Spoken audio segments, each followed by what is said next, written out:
આજે પ્રધાનમંત્રી મોદી જોનપુર અને વારાણસીમાં એમ કુલ 2 જનસભા કરશે. આજથી પીએમ મોદી 3 દિવસના વારાણસીના પ્રવાસે છે. વારાણસી પ્રધાનમંત્રી મોદીનું મતક્ષેત્ર હોવાથી તેઓ પોતે અહીં પ્રચાર કરશે. તેઓ કાશી વિશ્વનાથ મહાદેવના દર્શન કરશે અને ભૈરવ દાદાના પણ દર્શન કરશે. આ એક પ્રકારનો રોડ શો છે, પરંતુ ભાજપ તેને રોડ શોનું નામ નથી આપી રહ્યું. પ્રધાનમંત્રીના ગઢમાં ગાબડું પડવા અન્ય પક્ષો પણ એડી ચોટીનું જોર લગાવી રહ્યા છે. આજે સીએમ અખિલેશ યાદવ અને રાહુલ ગાંધી સંયુક્ત રીતે રોડ શો કરશે. આ રોડ શોમાં ડિમ્પલ યાદવ પણ સામેલ થાય તેવી શક્યતા છે. તો બસપા પણ વારાણસીમાં મતદારોને રીઝવવા પ્રયત્નો કરશે. માયાવતી બપોરે 12:30 વાગે જિલ્લાના રોહનિયાના જગતપુર ખાતે સભા સંબોધશે. દિલ્હીમાં વિદ્યાર્થી સંગઠનો વચ્ચે ચાલી રહેલું ઘર્ષણ હજુ પણ થમવાનું નામ નથી લઈ રહ્યું. ત્યારે આજે લેફ્ટ વિદ્યાર્થી સંગઠનો અને શિક્ષક સંગઠનોએ સંસદ માર્ચનું એલાન કર્યું છે. બપોરે વિદ્યાર્થી અને શિક્ષક સંગઠનો સંસદ તરફ માર્ચ કરશે. રામજસ કોલેજમાં ઉમર ખાલિદનો કાર્યક્રમ રદ થયા બાદથી આ ઘર્ષણ ચાલી રહ્યું છે.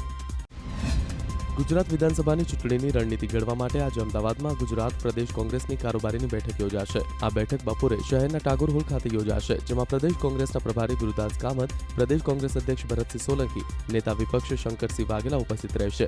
બેઠકમાં ચૂંટણી સમયે સંગઠનને મજબૂત કરવા અંગે ચર્ચા કરાશે. નાયબ મુખ્યમંત્રી નીતિન પટેલ આજે સુરતના પ્રવાસે છે. આ કાર્યક્રમ પહેલા જ સોશિયલ મીડિયા પર મીડિયા કન્વીનરને ધમકી આપવામાં આવી હતી અને તે અંગેની ફરિયાદ પણ નોંધાઈ હતી. કાર્યક્રમ ઉત્તર ગુજરાત કડવા પાટીદાર સમાજનો છે. એક સ્નેહ મિલન કાર્યક્રમમાં તેઓ ઉપસ્થિત રહેશે. તેઓ ઓલપાડ અને 84 તાલુકાને જોડતી ખાડી પર નવનિર્મિત બ્રિજનું લોકાર્પણ પણ કરશે. સુરતના પાંડેસરા વિસ્તારમાં આવેલા નવનિર્મિત ઓવરબ્રિજનું ઉદઘાટન થાય તે પહેલા જ ભાજપ શાસકો અને પાટીદારો વચ્ચે માહોલ ગરમાયો છે. આગામી 5 માર્ચે રાજ્યના મુખ્યપ્રધાન વિજય રૂપાણી ઉદઘાટન કરી ખુલ્લો મૂકવાના છે. જોકે તે પહેલા પાટીદારોએ આ બ્રિજનું નામાકરણ કરી દીધું. પાટીદારોએ આ ઓવરબ્રિજને સરદાર પટેલ નામ આપ્યું છે. અમદાવાદમાં આશ્રમ રોડ પર આવેલી એચકે કોલેજમાં ગઈકાલે વિદ્યાર્થીઓ વચ્ચે ઘર્ષણ થયું હતું. પોલીસે આ મામલે રાયોટિંગ અને એટ્રોસિટીનો ગુનો નોંધી 2 આરોપીની ધરપકડ કરી છે. મહત્વનું છે કે ગઈકાલે કોઈ કારણોસર વિદ્યાર્થીના 2 જૂથ વચ્ચે ઘર્ષણ થતા વાહનોમાં તોડફોડ થઈ હતી.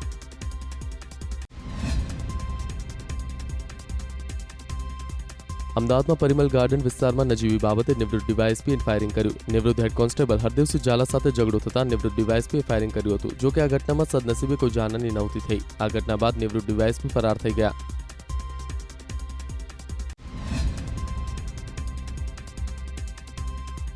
દિલ્હીના શમીન ગુંગા ગેંગના શાર્પ શૂટર સૂરજ ઉર્ફે પોટાની પોલીસે ધરપકડ કરી છે. સૂરજ ઉર્ફે પોટા સંગમ વિહાર અને આસપાસના વિસ્તારોમાં હત્યા, લૂંટ જેવી અનેક ગુનાઓને અંજામ આપી ચૂક્યો છે. આરોપી થોડા સમય અગાઉ જ હત્યાના એક કેસમાં જામીન પર તિહાડ જેલમાં બહાર આવ્યો હતો. ભારત અને ઓસ્ટ્રેલિયા વચ્ચે આજથી ચિન્નાસ્વામી સ્ટેડિયમમાં બીજી ટેસ્ટ મેચ શરૂ થશે. પહેલી ટેસ્ટમાં હાર થયા બાદ વિરાટ એન્ડ કંપની આત્મવિશ્વાસ સાથે ઓસ્ટ્રેલિયાને માત આપવા માટે મેદાને ઉતરશે. ઓસ્ટ્રેલિયા સામેની સિરીઝમાં પહેલી ટેસ્ટમાં ભારતને હારનો સામનો કરવો પડ્યો હતો. એવામાં ચિન્નાસ્વામી સ્ટેડિયમમાં શરૂ થનારી મેચ મહત્વપૂર્ણ સાબિત થશે.